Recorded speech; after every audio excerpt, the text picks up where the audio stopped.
압송을 했잖수. 그래서 이제 갑신정을 14개조 전강에서 대원군은 조속히 귀국할 것이라는 말이 이제 딱 붙어있는 거죠. 자 13번 갈게요. 조청상민 수륙 무역장정. 이번에 제정한 수륙 무역장정은 청이 속방을 우대한다는 뜻이며, 속방은 이제 부속국과 속국을 말하는 거예요. 애당초에 청나라가 이모군란 때 원군을 보내줘서 이모군란을 진압해준 이유가 뭐였지? 우리나라 불쌍해서 우리나라 식민 지배를 목적으로 원군을 파병해 준 거 아니야. 그럼 우리나라를 식민 지배할 거면 자주 독립국가인 상태가 편해? 아니면은 종속관계인 상태가 편해?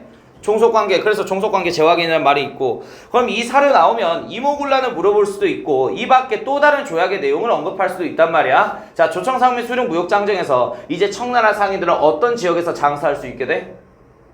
한성과 양화진 지방에서 장사를 할 수 있게 되잖아. 그 다음에 치해법권 항도 있었죠. 그리고 이후에 고문도 파견됐고요. 자 재물포 조약 갈게요. 82년.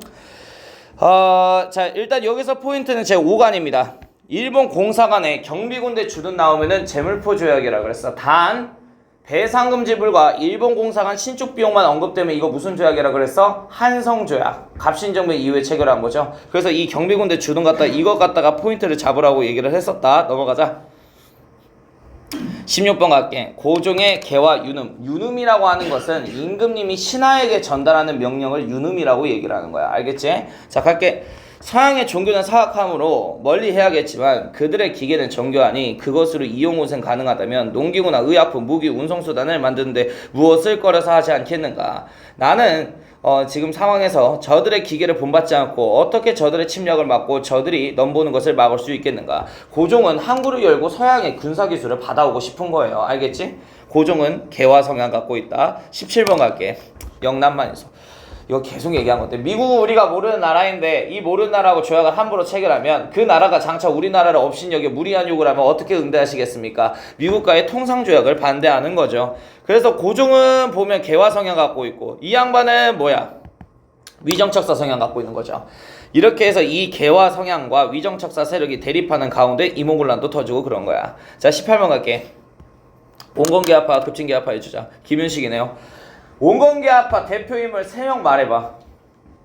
김윤식하고 김홍집하고 한 명만 더.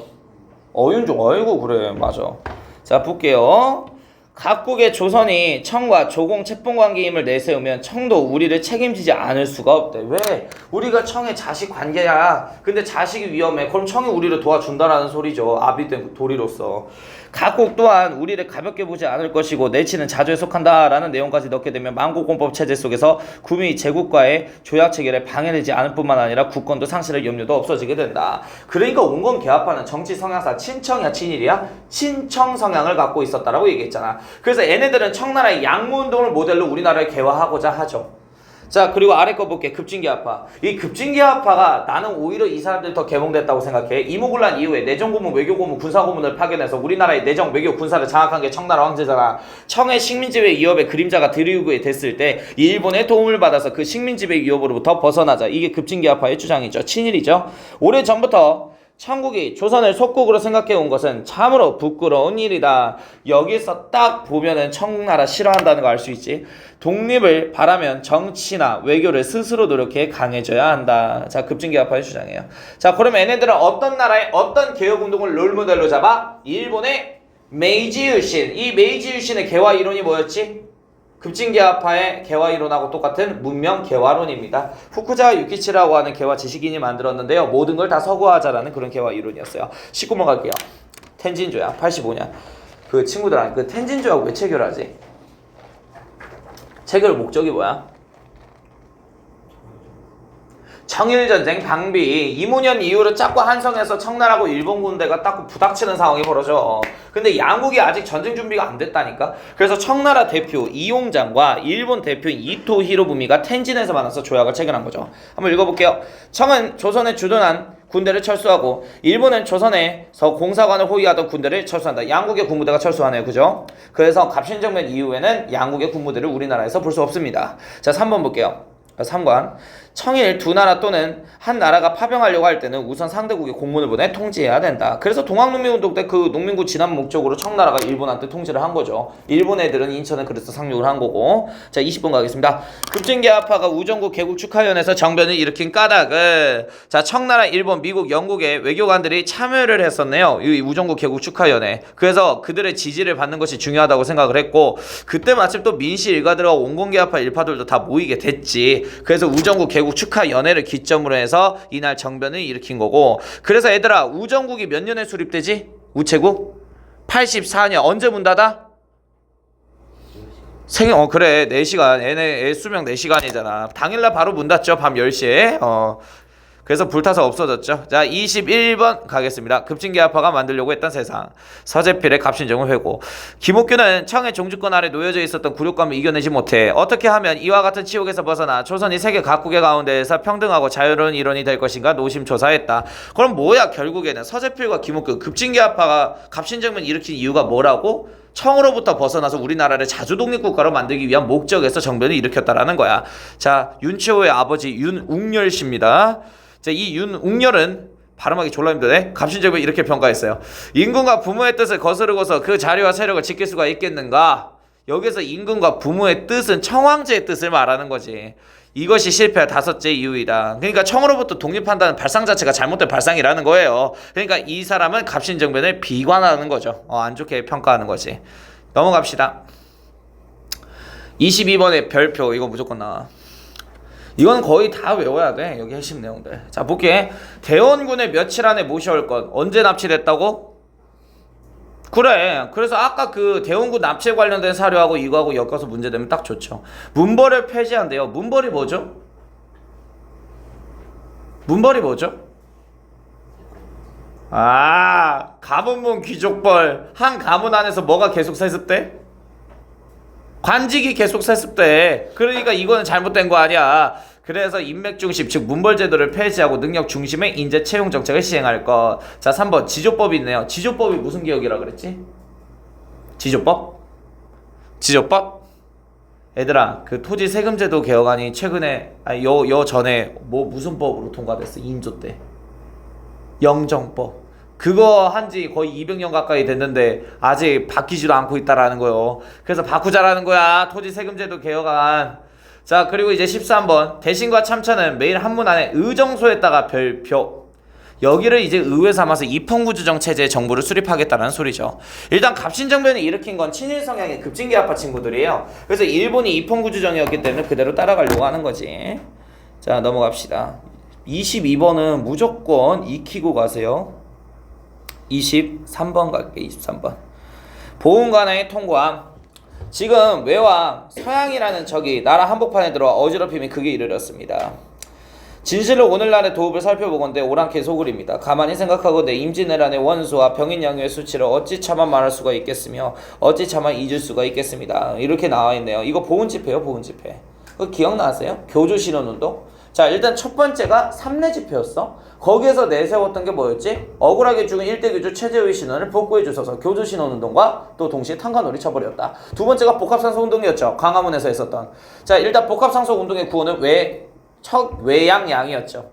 외놈들하고 양이들을 배척하시고 의로움을 바로잡으시옵소서. 척외양창이.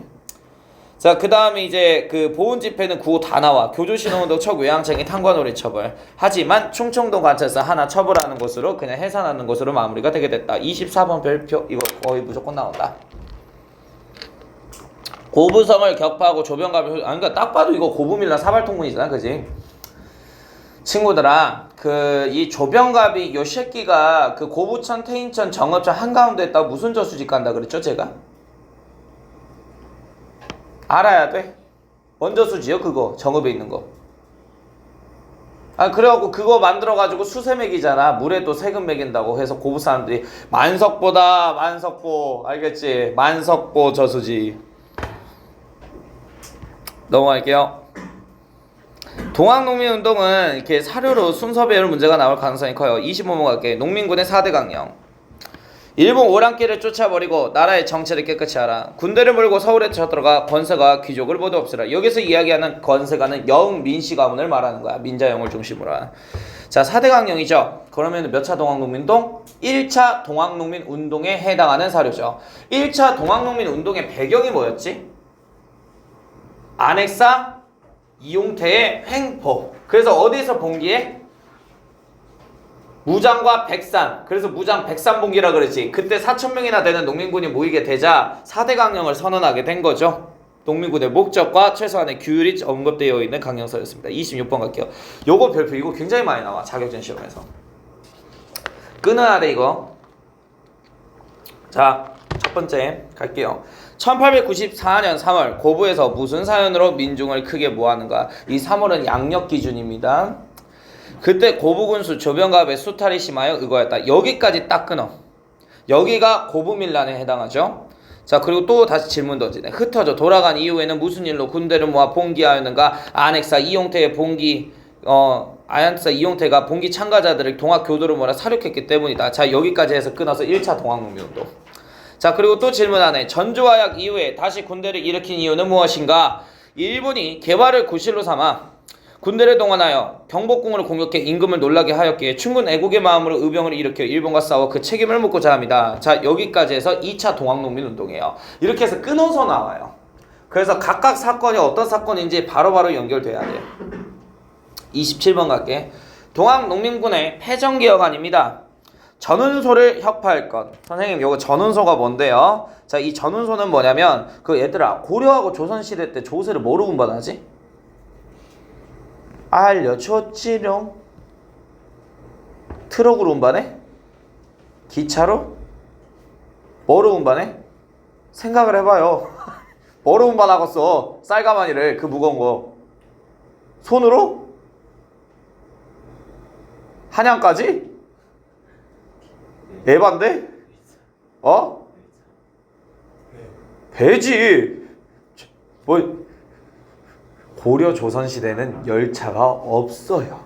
자, 나중에 우리가 근대화 됐던 1899년대에 처음 철도가 생기죠. 배야, 배. 자, 배로 운반하기 위해서 강가나 해안가에 조창이라는 관청이 있다 그랬잖아. 그게 전운소야. 알겠지? 쌀을 운반하는 거야. 강가하고 해안가에서 배로. 그런데 왜 이 전운소를 없애라고 얘기를 하냐면 양국의 무장유출 기억하세요? 그럼 일본 땅으로 다 배로 운반했겠지. 그 양국들을. 그 역할 담당하는 게 전운소 관청이라 그래. 그러니까 이 관청을 중심으로 일본 애들이 쌀을 수탈하잖아. 그러니까 이걸 없애자라고 주장한 거야. 이해됐지? 자, 그리고 이제 세금을 징수할 토지를 확대하지 않을 것. 탐관오리를 파면에 쫓아낼 것. 자, 탐관오리 파면 이렇게 나와있네. 자, 그래서 요 두 개 갖다 포인트 잡아야 돼. 근데 패전개혁안 12개점은 정말 더 이쁜 사료가 있는데요. 니네 교과서는 이렇게 좀 더러운 사료밖에 없어요. 그래서 전운소 혁파하고 탐관오리 타도 요거 갖다가 포인트 잡아야 돼. 자, 이거 나오면 동학농민운동의 패전개혁안인 거야. 그럼 이 개혁안을 추진하기 위해서 정부가 만든 개혁 추진기구 이름이 뭐더라? 교정청. 농민은 직강소. 이렇게 연결 좀 지어주실 것. 아, 그리고 하나 더 알려드릴게요. 요 사료에는 안 나왔지만 토지개혁안이 있어요. 동학농민군의 패전개혁안 12개 조문은 토지를 균등히 나눌 것이라는 말이 있어. 자, 왜 이거는 아래로부터의 개혁이야, 위로부터의 개혁이야? 아래로부터의 개혁안이기 때문이야. 갑신정변은 없는 토지개혁안은 있다. 자, 28번 갈게요. 갑오개혁 당시 일본의 입장. 나는 처음부터 조선의 내정개혁을 정치적 필요 이상의 의미가 있는 것으로 보지 않았으며 조선 내정의 개혁은 제일로 일본의 이익을 주된 목표로 삼는 정도에 그치되 이 때문에 굳이 일본의 이익을 희생시킬 필요가 있는 것으로 보지 않았다. 이렇게 냈어요. 무스 무네미스라고 하는 일본인 정치가는요, 갑오개혁에 관련해서 일본 애들이 많이 간섭하는 거를 그렇게 좋아하진 않아요. 그러니까 일본에게 딱 이익만 될 정도로만 바꿔주자라는 거지. 자, 어찌됐든 여 사료에서 뽑아낼 수 있는 거, 갑오개혁은 어떤 나라의 영향에 따라 진행된 근대개혁이다? 일본. 1차 그래서 김홍집 내각이 1차 갑오개혁 주도하잖아. 성향이 뭐였더라? 친일이지. 2차 김홍집 내각도 뭐야? 친일인 거야. 자, 29번 가겠습니다. 홍범 14죠. 천국에 의존하려는 생각을 버리고 자주독립의 기초를 세운다. 탁지하문에서 앞으로 경비 지출은 관할한다. 자, 요거 몇 차 갑오개혁 내용이야 이거? 1차지. 그런데 이 홍범 14조는 내가 몇 차 가부기역 때 반포한 거라 그랬어? 2차 가부기역. 그래서 이 홍범 14조의 내용은 1차 가부개혁인데 이 내용을 종묘에서 2차 가부개혁 당시 고종이 선언해서 효력을 발생시키는데 의미가 있는 게 홍범 14조야. 그래서 이 사료 갖다가 의문사 많이 나간다 그랬어. 이 사료 딱 주어지고 이 자료가 발표된 시기에 업적으로 옳은 것은 하면은 2차를 고르셔야 되고요. 해당 내용에 관련된 시기에 대한 업적으로 옳은 것을 고르면 1차 이렇게 골라야 돼. 알겠지? 반포 시기는 2차 골라야 되는 거야. 2차 가부개혁. 자, 30번 가겠습니다. 가부개혁을 추진한 홍집이 쭉 읽어봅시다. 이거 인물사 문제 나올 수 있으니까. 온건계합파인 김홍집은 1880년대 초반부터 일본과의 외교 업무를 담당을 했대요. 일본과 신뢰와 함께 쌓았대네. 자, 그리고 이쪽으로 내려갈게. 1894년 일본이 조선에 출병하면서 상황은 급변했대. 일본이 조선의 내정개혁을 강요하자 조선 정부는 김홍집을 발탁해서 이에 대처하도록 했다. 1차 김홍집 내각이지. 자, 일본과 협력해 개혁을 추진할 의사를 밝혔고 군국기무처가 설치되자 김홍집이 군국기무처 총재로 발탁이 됐대요. 넘어가십시오. 아까 이건 얘기했으니까 넘어가자. 31번. 독립신문 창간사. 누가 만들었지 이거? 누가 만들어 독립신문? 서재필이가 만들었잖아. 왜? 형님들하고 갑신년에 정변을 해봤는데 왜 실패했지? 민중들의 지지를 받지 못해서. 왜 민중들이 지지 안 해줬어? 우리가 어떤 세상을 만들 건지에 관련해서 그 정보를 전달할 수 있는 수단 자체가 조선 땅에는 없었다라는 거야. 그래서 미국 가서 본 게 신문이었죠. 그래서 1896년 4월에 독립신문이 만들어졌고 석 달 이후인 7월 달에 뭐가 탄생해? 독립협회가 탄생해. 그리고 1898년 12월 달을 기점으로 해서 협회가 어떻게 돼? 사라지게 되었고 이듬해인 99년에 신문이 사라지게 되었죠. 요 순서 잘 기억해 줄 것. 자, 일단 사료 한번 볼게. 우리가 독립신문을 오늘 처음으로 출판하는데 조선에 있는 내 국민에게 우리의 주의를 미리 알리려 한다. 우리는 정부에서 하는 일을 백성에게 전할 것이요 백성에게 정세를 정부에게 전달할 것이니. 자, 그럼 결국에 백성에게 정보 전달이 목적이네. 그러니까 독립신문의 글씨체는 뭐였지? 백성들 읽기 쉬우라고? 순한글이야. 순한글. 그리고 이 서재필이가 미국 시민권을 취득했다 그랬잖아. 그래서 또 어떤 글씨체가 있어? 영문판. 그래서 순한글하고 영문판. 제발 이걸 연결 지을 줄 알아야 된다고. 왜 순한글이야? 백성에게 정보 전달이 목적이었으니까. 양반이 아니라 그냥 다수의 백성. 그래. 저기요 친구들아, 요 독립신문의 특징 중에 하나가 의병 비난했다는 거 알고 있죠? 애국계몽단체인 독립협회 기관지 역할을 하는 신문으로서 당연히 의병들을 비난합니다. 아니 강대국을 상대로 저렇게 폭력적인 수단으로 싸우는 게 맞아? 쟤네들은 그냥 머리가 빡대가 아닌 비열한 도적물일 뿐이야. 의병단체 비난했던 게 독립신문사야. 그래서 내가 이거 비교하는 문제 나온다 그랬어. 독립신문은 의병을 비난하지만 의병을 긍정적으로 보도한 신문은 어떤 신문이야? 배대래? 대한민국신보야. 이거 비교하는 문제 항상 나와. 알겠지? 민간인이 만들었기 때문에 최초의 민간신문 역할을 했었고요. 자, 32번 갈게요. 의회 설립운동. 의회가 설립이 되면 모든 사람이 각기 자기 의견에 따라 발언에 참정을 하게 되며 정치에 참여할 수 있게 된대. 나란 일을 내일과 같이 생각해 정부와 국민 사이에 종료 없던 소통이 생겨나서 나라 사랑하는 마음이 전부 다 배가 된다. 자, 의회를 만들어서 입헌군 주정으로 가자라는 거죠. 독립협회 자강개혁 운동에 해당합니다. 그래서 이 의회 설립 운동을 하기 위해서 종로에서 어떤 집회를 했지? 박성춘이가 연설한? 무슨 집회? 무슨 집회? 무슨 집회?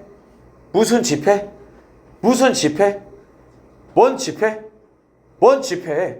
무슨 집회? 아, 무슨 집회? 뭔 집회?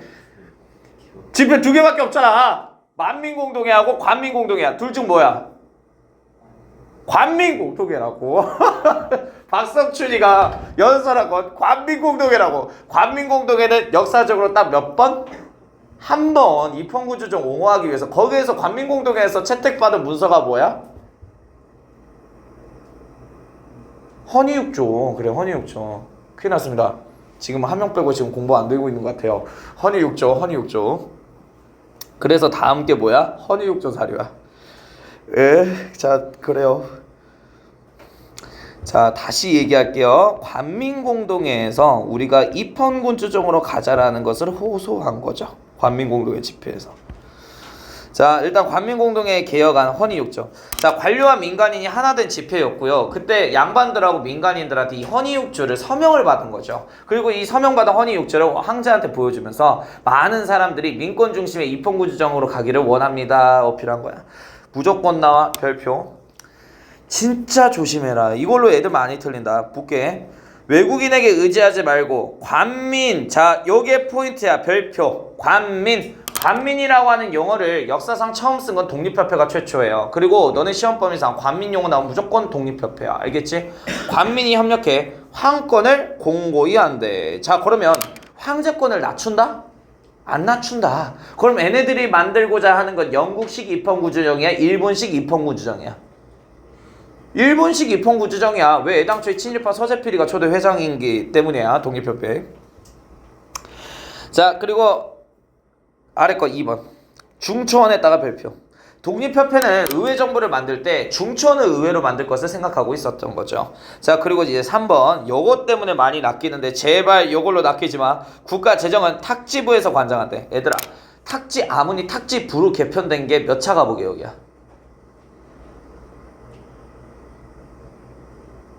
자꾸 기억에도 없는 거 끄집어내게끔 막 내가 고문시켜? 탁집으로 이름이 바뀐 게 언제죠?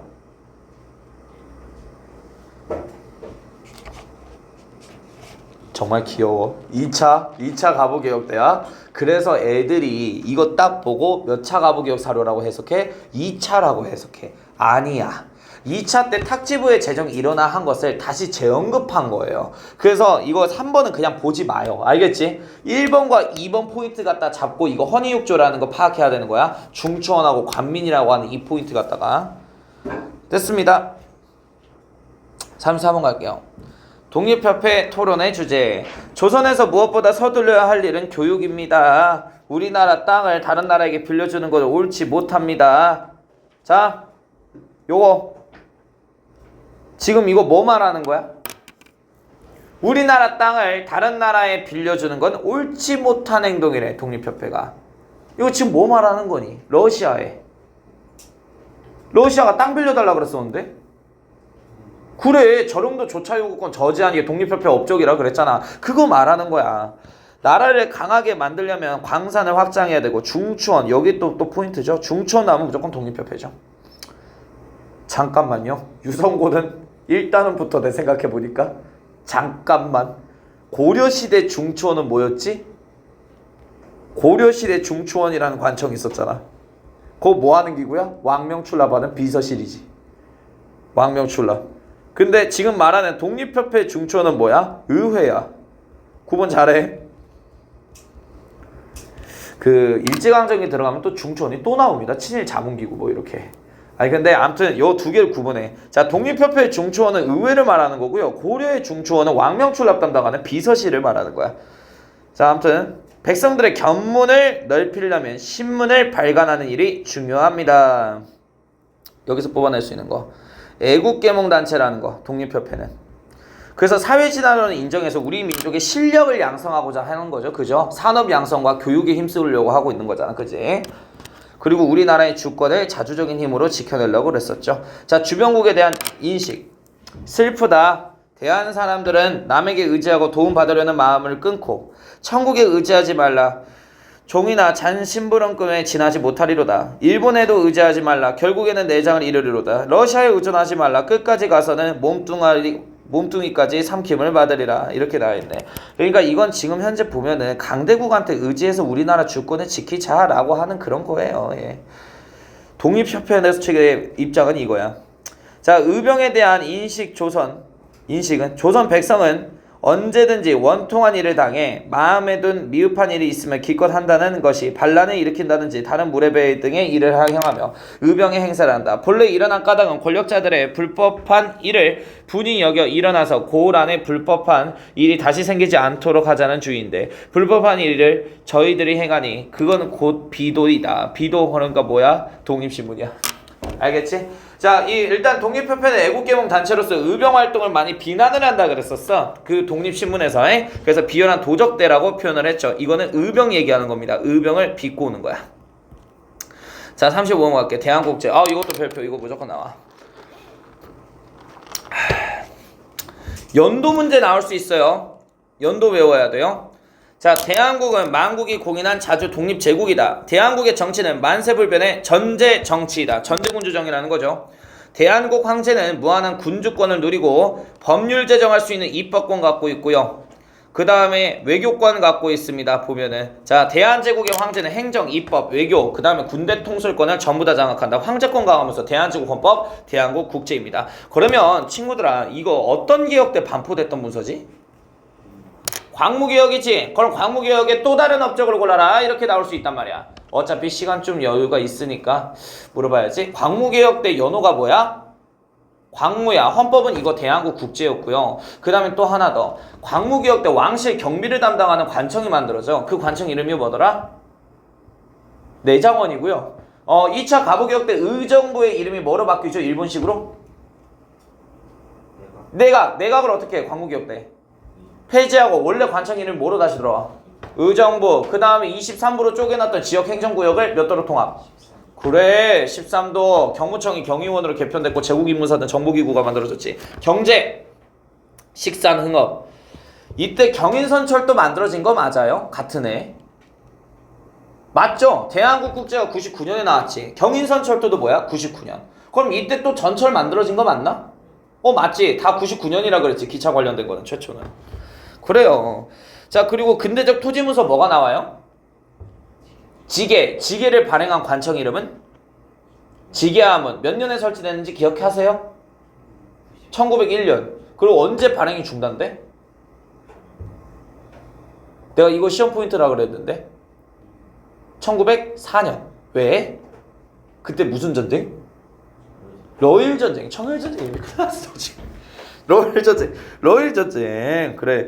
자, 그리고 이제 처음으로 대한제국의 황제하고 청나라 황제가 국제법상 만국공법에 입각해서 대등한 입장에서 조약을 체결해. 그걸 뭐라 그러지? 한청수호 통상조약. 그리고 북간도에 누구를 보내? 이범윤. 그리고 해삼인 통상사무소 연해지 블라디보스토크에 만들고 칙령 42로 반포했죠. 자, 넘어갈게요. 36번. 자, 우리나라 최초의 국가 대한제국 애국가 1902년 이렇게 나와있네요. 하나님은 우리 황제를 보호하사 만수무강하사. 그리고 만세라는 표현을 쓰고 황제라는 표현을 썼네요. 자, 이거는 대한제국의 애국가여서 그래요. 이거 1902년에 독일 작곡가 에케르트가 고종황제의 명령에 따라서 만들었던 국가입니다. 황제 만세. 그러니까 여기서 대한제국 엄연한 황제국가였다라고 알 수가 있죠. 자, 여기에다 별표. 에케르트가 작곡했다. 독일인. 덕국 사람 에케르트가 만들었다라는 거. 근데 이 애국가를 쓸 수가 없지. 지금 현재 우리는 대한민국이기 때문이죠. 대한제국이 아니라. 37번 갈게. 대한제국 정부의 주장. 여기서 군권과 군주권을 말하는 거야. 민권이라는 명칭에 대해서는 비록 분명하게 드러내진 않았지만 군권과 민권의 실제를 은연중에 분리해서 두 갈래로 만들고 전자를 약화하고 군주권을 약화하고 민권을 강화시키려고 하고 있대. 독립협회들이.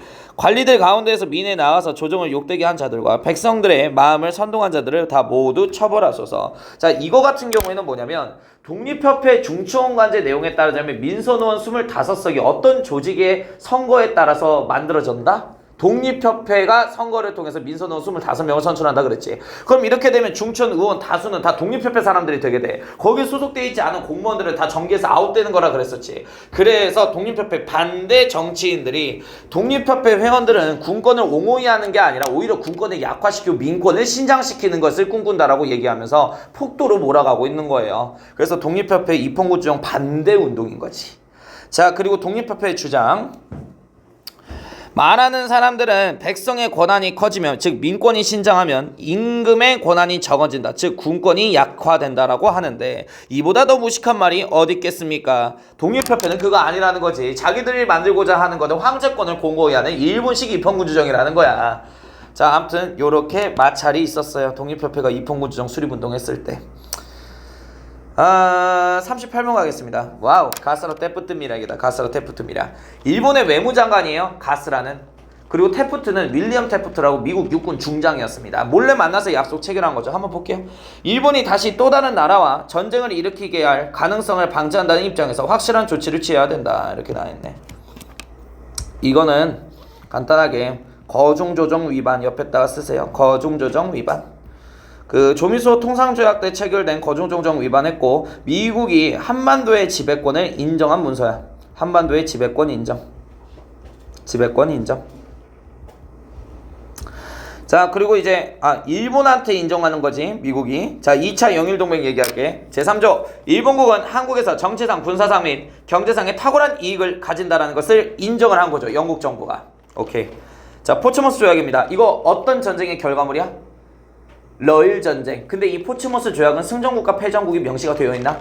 안 되어 있다 그랬지. 어떤 나라가 갑자기 말려버려? 미국이 말려버렸다 그랬었잖아. 근데 일본이 우위권이 있었기 때문에, 압도적으로 일본한테 우위권이 있었기 때문에 일본에게 유리한 조약이 체결되게 되죠. 볼게요. 제2조 러시아 제국 정부는 일본국이 한국에서 정치상, 군사상 및 경제상의 탁월한 이익을 갖는다는 것을 승인한다. 한반도의 지배권 인정한 거죠. 41번 가겠습니다. 을사늑약과 한국 병합조약에 대한 불법성. 나라와 나라 사이의 조약이 성립되기 위해서는 위임, 조임, 비준의 절차를 무조건 거쳐야 되는데 이 세 단계 중 하나라도 충족하지 못하면 효력이 없대요. 위임, 국가 최고 통치자가 협상에 나서는 대신에게 조약을 체결할 수 있는 권리를 넘겨주는 거야. 그러니까 예를 들어 강화도 조약 때 우리나라 대표로 나온 사람이 누구라고? 신원이라고. 위임받아서 나온 거죠, 권력을. 자, 그 다음에 조인, 두 나라 대표가 조약문서에 정식적으로 도장을 찍는 행위. 이거 없었죠. 우리나라 대표의 서명이 없었죠. 을사늑약은 누구의 서명만 있었다.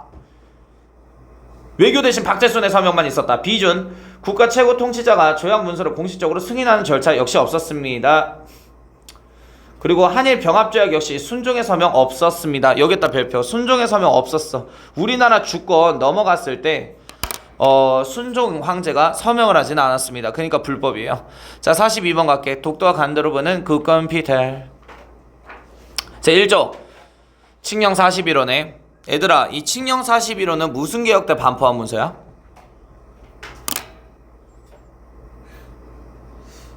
칙령이래잖아. 칙령이 황제 명령 말하는 거잖아.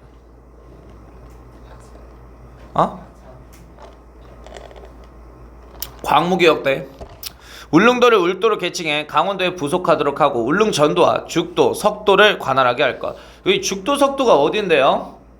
어디겠니? 그 독도에 섬 2개 있죠? 알죠? 뚱뚱. 그거 말하는 거야.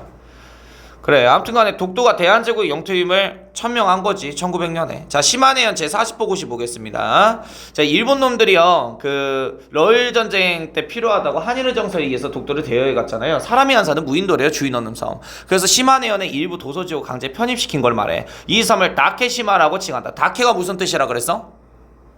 대나무. 시마는 섬. 그러니까 대나무섬 이름도 족같이 지어놓은 거죠. 자, 독도에 대나무가 있어요, 없어요? 없어요. 자, 그럼 왜 이름 이렇게 지었다 그랬어? 시마네현의 특산품이 대나무야. 그래서 시마네현의 일부 도서지역으로 편입을 시켰으니 대나무섬 이렇게 대충 지은 거야. 아무튼 간에 이걸로 인해 가지고 이제 독도가 강제 강탈 당한 건데 불법이죠, 그죠? 독도가 우리나라 땅이라는 증거는 될 수 있죠?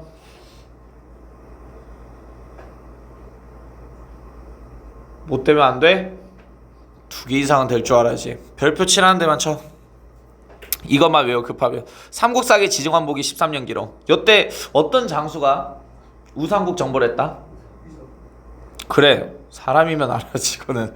자, 그리고 세종실록지리지. 이거 나올 가능성 크고요. 신증 동국여지승남 칙령 41호. 요거 딱 4개. 한국 쪽 사료 증거.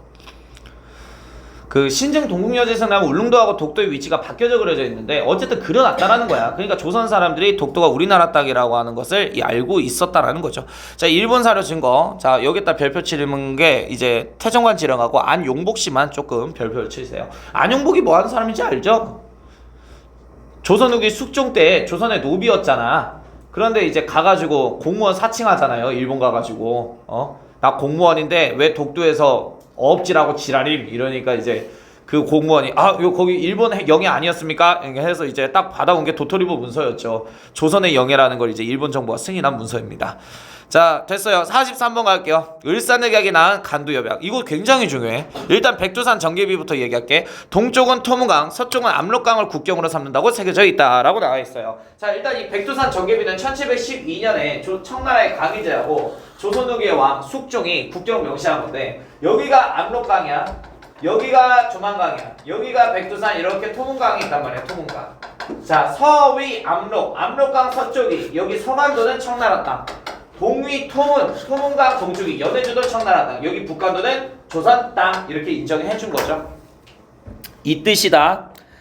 근데 나중에 저기 북간도에서 뭐가 많이 발견돼? 석탄. 그러니까 이모년 이점으로 청나라 황제가 저 북간도 땅을 계속 노려요. 자, 그리고 나서 이제 간도 협약도 체결되게 되는데 잠깐만 이거 순서대로 조금 나열할게. 봐봐. 일단은 82년 이후로 청나라 애들이 뭐라고 주장해? 이거 토문이 이렇게 안 적혀 있고 두만이 이렇게 적혀져 있다라고 얘기를 하잖아. 그러니까 두만각 즉 여기 남단만 조선 땅이고 북간도는 청나라 땅이라고 억지 주장을 펼쳐요. 그래서 이 사실을 확인하기 위해서 어윤중이라는 관리를 파견한 결과 토문이라고 적혀져 있는 거야. 그리고 아예 강의 지류도 달랐거니 토문강하고 두만강. 자, 그리고 1905년 우리는 외교권이 일본한테 넘어가죠. 이거 무슨 늑약? 을사늑약. 그래서 일본이 우리나라 주권, 이권을 근간으로 조약을 체결할 수 있게 된 거야. 그래서 맺은 게 뭐야? 간도협약이야. 청과 일본 두 나라 정부는 도문강, 즉 두만강을 청과 한국의 국경을 하고, 그럼 이 1조가 무슨 내용이야? 두만강 남쪽만 조선 땅이래요. 그럼 북간도는 어느 나라 땅으로 인정해 준 거야? 청나라의 땅으로 인정을 해준 거야. 자, 이렇게 해서 북간도의 이권을 얻은 대가로 일본은 뭘 얻었지? 푸순탄 광채굴권과 남만주 철도 부설권을 획득하게 되죠. 근데 이 간도협약이 무효야. 왜? 을사늑약을 근간으로 체결을 했는데 을사늑약이 효력이 있어 없어? 없기 때문이지. 그래서 간도협약도 무효다. 자, 산일의 정사 가겠습니다. 여기 이쪽 줄 있잖아. 쭉 이렇게 순서대로 배열해야 돼. 48번까지. 저희 시험 범위가 얼마인데? 왜? 저희 그 국권 침탈까지만 연금. 국권 침탈? 네. 여기 맞는데 그럼? 아니 그 전까지요. 대한제국. 국권 피탈 전까지야? 네. 국권 피탈 후, 그러니까 국권 피탈 과정 안 들어가? 그래? 34까지. 맞아? 네. 훨씬 넘었으면. 아, 훨씬 넘었어?